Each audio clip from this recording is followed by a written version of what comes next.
કોંગ્રેસના છોટાઉદેપુર જિલ્લાના નેતા અર્જુન રાઠવાએ આજે પત્રકાર પરિષદ યોજીને ગુજરાત સરકારના મંત્રી ભીખુસિંહ પરમાર ઉપર ગંભીર આરોપ કર્યા છે। તેમણે સાથે જ આદિવાસી સમાજના જે છોટાઉદેપુર જિલ્લાના નર્મદા જિલ્લાના ધારાસભ્યો છે, સાંસદ સભ્યો છે, તેમની સામે પણ સવાલો ઉઠાવ્યા છે ને કહ્યું છે કે ટ્રાઇબલ સબ પ્લાન ગ્રાન્ટ જે સરકાર દ્વારા ફાળવવામાં આવે છે તે ગ્રાન્ટનો દુરુપયોગ થયો છે। નેતાઓએ, ધારાસભ્યોએ મળીને આ ગ્રાન્ટ છે તે ક્યાં વાપરી છે તેનો જવાબ આપવામાં આવે તે પ્રકારના સવાલોની સાથે તેમણે શું આરોપો કર્યા છે ને સમગ્ર મામલો સામે આવ્યો છે, વિગતે વાત કરીએ। વૈષ્ણવજન તો તેને કહીએ જે પીડ પરાઈ જાનાને રે। નમસ્કાર દર્શક મિત્રો, નવજીવન ન્યૂઝમાં આપનું સ્વાગત છે। હું છું ફૈઝાન। છોટાઉદેપુર જિલ્લાના કોંગ્રેસના નેતા અર્જુન રાઠવા દ્વારા આજે પત્રકાર પરિષદ યોજવામાં આવી હતી ને તેમણે ગુજરાતના મંત્રી ભીખુસિંહ પરમાર ઉપર આ પત્રકાર પરિષદમાં આરોપો કર્યા છે। આરોપો સામે આવ્યા બાદ રાજકારણ પણ જબરજસ્ત ગરમાયું છે, જેમાં આદિવાસી વિસ્તારોમાં જે ટ્રાઇબલ સબ પ્લાન ગ્રાન્ટ આપવામાં આવતી હોય છે દર વર્ષે, જે ભંડોળ સરકાર દ્વારા આપવામાં આવતો હોય છે તે ભંડોળમાં ક્યાંક ને ક્યાંક દુરુપયોગ અને ગેરરીતિ થઈ છે ને આ સમયમાં છોટાઉદેપુર જિલ્લાના નર્મદા જિલ્લાના પ્રભારી ભીખુસિંહ પરમાર છે તેમણે ક્યાંક ભારતીય જનતા પાર્ટીના એક નેતાને ઘરે આજે આયોજન મંડળની મિટિંગ મળતી હોય છે તેમાં આ ગ્રાન્ટને લઈને ચર્ચાઓ કરવામાં આવતી હોય છે, પરંતુ તે ભાજપના નેતાના ત્યાં આ પૈસા મંગાવ્યા હોય તે પ્રકારના આરોપો કોંગ્રેસ નેતા અર્જુન રાઠવા દ્વારા કરવામાં આવ્યા છે અને બારોબાર આદિવાસી સમાજની જે ગ્રાન્ટ છે તેને સગે વગે કરવામાં આવ્યું છે। આરોપો સામે આવ્યા બાદ રાજકારણ ગરમાયું છે અને અનેક પ્રકારના સવાલો ઉઠી રહ્યા છે। ત્યારે આજે કોંગ્રેસ નેતા અર્જુન રાઠવાએ પત્રકાર પરિષદ યોજીને છોટાઉદેપુર જિલ્લાના જે સાંસદ છે, છોટાઉદેપુર જિલ્લાના જે ધારાસભ્યો છે, નર્મદાના જે ધારાસભ્યો છે તેમને સવાલો કર્યા છે અને સાથે જ ખુલાસો માંગ્યો છે કે જે સબ પ્લાન ગ્રાન્ટ દર વર્ષે સરકાર દ્વારા ફાળવવામાં આવે છે તે ગ્રાન્ટને લઈને શું કામગીરી કરવામાં આવી છે, આ આદિવાસી સમાજની ગ્રાન્ટ ક્યાં ગઈ છે તે પ્રકારના સવાલો સાથે તેમણે ધારાસભ્યને, સાંસદ સભ્યને પત્ર લખ્યો છે અને તેમણે કહ્યું છે કે જો આગામી સમયમાં આ મામલાના સંદર્ભમાં કોઈ ખુલાસો આપવામાં નહીં આવે તો તેઓ આંદોલનની શરૂઆત કરશે। લોકોમાં પણ આ બાબતે જન સુધી આ મેસેજ પહોંચાડશે કે તેમની જે ગ્રાન્ટ છે તે ગ્રાન્ટનો ઉપયોગ ક્યાં થયો છે અને કેવી રીતે તેમના જનપ્રતિનિધિઓ દ્વારા આ ગ્રાન્ટ વાપરી છે તેને લઈને પણ તેઓ લોકોને જાગૃત કરવાના પ્રયાસ કરશે। પહેલાં તો આ મામલે જે પત્રકાર પરિષદ યોજી હતી કોંગ્રેસ નેતા અર્જુન રાઠવાએ, ત્યારે તેમણે શું આરોપો કર્યા છે પત્રકાર પરિષદમાં તે સાંભળી લો। આજની આ જે પ્રેસ વાર્તા છે ખૂબ મહત્ત્વના વિષય ઉપર અમે રાખી છે અને એ આદિવાસી વિકાસના ફંડનો જે દુરુપયોગ થઈ રહ્યો છે અને જે કૌભાંડો ચાલી રહ્યા છે એના વિશે છે। આપ સૌને ખબર હશે કે ગઈ 20 તારીખે સમાચાર માધ્યમોમાં એક સમાચાર આવ્યા કે છોટાઉદેપુર અને નર્મદા જિલ્લાના ટ્રાઇબલ સપ્લાન ઓફિસના એ જિલ્લાના જે પ્રભારી છે, પ્રભારી મંત્રી ભીખુસિંહ પરમાર, એમના અધ્યક્ષપણા હેઠળ જે તે વિસ્તારના જિલ્લાના ચૂંટાયેલા ધારાસભ્યો, સાંસદ અને આખી સમિતિ, જિલ્લા પ્રમુખ, એમના વતી એમના એ મંડળથી, આયોજન મંડળ દ્વારા જે તે ટ્રાઇબલ સપ્લાનની ગ્રાન્ટનું આયોજન કરવાનું હોય છે અને એ આયોજન છોટાઉદેપુરમાં પણ થયું હતું, નર્મદામાં પણ થયું હતું, પરંતુ ન્યૂઝપેપરમાં આવેલી માહિતી મુજબ એ આયોજનની આખી ડાયરી પ્રભારી મંત્રી શ્રી પોતાના ઘરે મંગાવી લીધી હતી અને પછી ભાજપના કોઈ નેતાના બંગલે જઈને એ 2 જણા 25 કરોડનું આયોજન કર્યું અને એ જે હકીકત છે એને અહીંના સાંસદ શ્રી જસુભાઈ અને જિલ્લાના 3 ધારાસભ્યો, છોટાઉદેપુરના ધારાસભ્ય, પાવીજતપુરના, સંખેડાના, એ લોકોની જવાબદારી છે કે આ ફંડનું યોગ્ય આયોજન થાય,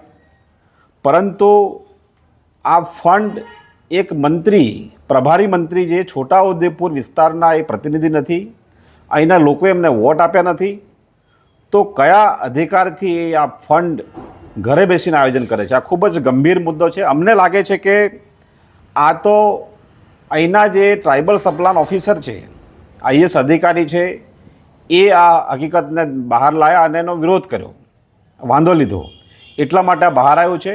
નહીં તો ભૂતકાળમાં આ રીતે આ 30 વર્ષમાં ભાજપની સરકારે આદિવાસીઓનો જે ફંડ છે એનો આવો ગેરવહીવટ કર્યો છે એવું બહુ સ્પષ્ટ દેખાય છે. આપ સૌને ખબર છે કે પાછલા સમયમાં છોટાઉદેપુર અને દાહોદમાં 50 કરોડ જેટલું ટ્રાઇબલ સપ્લાનનું જે ફંડ છે એ નકલી કચેરી કૌભાંડમાં વપરાઈ ગયું. એ જ આ ઘટના છે એવું અમે માનીએ છીએ. અને અહીંના જે પ્રતિનિધિઓ છે એમની જવાબદારી છે કે લોકોના અધિકારના ફંડની ચોકીદારી કરે. એ પોતે ચોકીદાર હોવાનો દાવો કરતા હોય છે પણ ચોકીદારી કરે જે કરી રહ્યા નથી. તો એમના માટે આ ભયંકર શરમજનક છે. એ લોકોએ જે લોકો એમને વોટ આપ્યા છે એ મતદારોને એમણે દ્રોહ કર્યો છે, એમની જવાબદારી છે એ નિભાવી નથી રહ્યા. તો અમે આ એક પત્ર લખ્યો છે.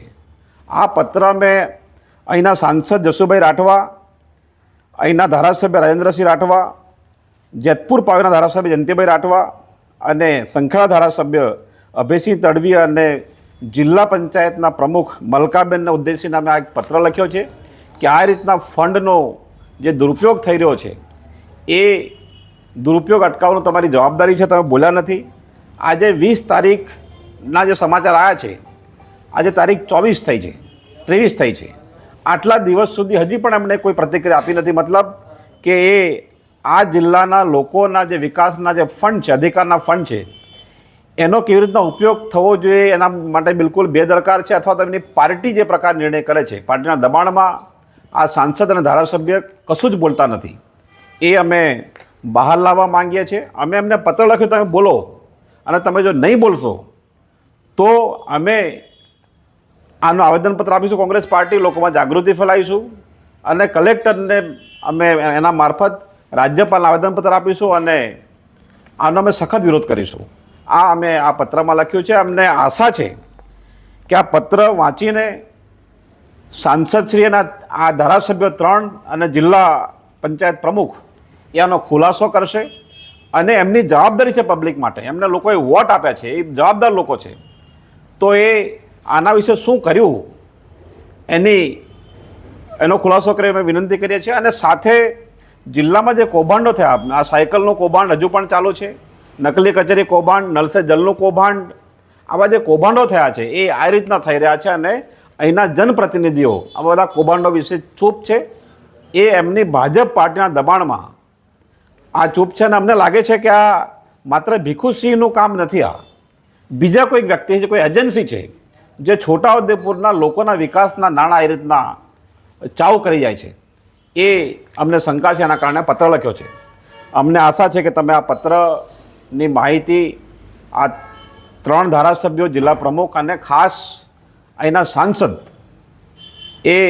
એમને આ પૂછશો અને એ લોકો શું આના વિશેની વાત વિરોધ કે રજૂઆત કરી રહ્યા છે એ ખુલાસો કરાવશો એમ વિનંતી કરી. આપે સાંભળ્યા હતા કોંગ્રેસ નેતા અર્જુન રાઠવા. તેમણે ગંભીર આરોપો હાલ ભારતીય જનતા પાર્ટીના નેતા સામે કર્યા છે, ગુજરાતના મંત્રી સામે કર્યા છે. તેને જ લઈને અનેક પ્રકારની ચર્ચાઓ વેગવાન બની છે, જેમાં તેઓ પોતે પોતાના નિવેદનમાં કહી રહ્યા છે કે જે અધિકારી છે તેમણે આ બાબતનો વિરોધ નોંધાવ્યો ત્યારે આ સમગ્ર મામલો છે તે પ્રકાશમાં આવ્યો. હવે આ ઘટનાના સંદર્ભમાં જે આદિવાસી સબ પ્લાન ગ્રાન્ટને લઈને સવાલ ઉઠ્યા છે તે મામલામાં જે છોટાઉદેપુર જિલ્લાના સાંસદ હોય, ધારાસભ્યો હોય, નર્મદા જિલ્લાના જે સાંસદો હોય, ધારાસભ્યો હોય, તેઓ દ્વારા શું ખુલાસો આપવામાં આવે છે અને જે ખરેખર આરોપો અર્જુન રાઠવા દ્વારા લગાવવામાં આવી રહ્યા છે તે આરોપોમાં કેટલી સત્યતા છે અને જો આમાં ખરેખર તપાસ કરવામાં આવે છે તો તપાસમાં જે રીતે તેમણે ગુજરાત સરકારના મંત્રીઓ પર આરોપ કર્યા છે તે આરોપને લઈને કયા પ્રકારની તપાસ થાય છે તે આગામી સમયમાં ખબર પડશે. પરંતુ જે આદિવાસી સમાજની જે ગ્રાન્ટ હોય છે તે ગ્રાન્ટ સગે વગે થઈ હોય તે પ્રકારની વાત અને આરોપ છે તે હાલ ચર્ચામાં આવ્યા છે.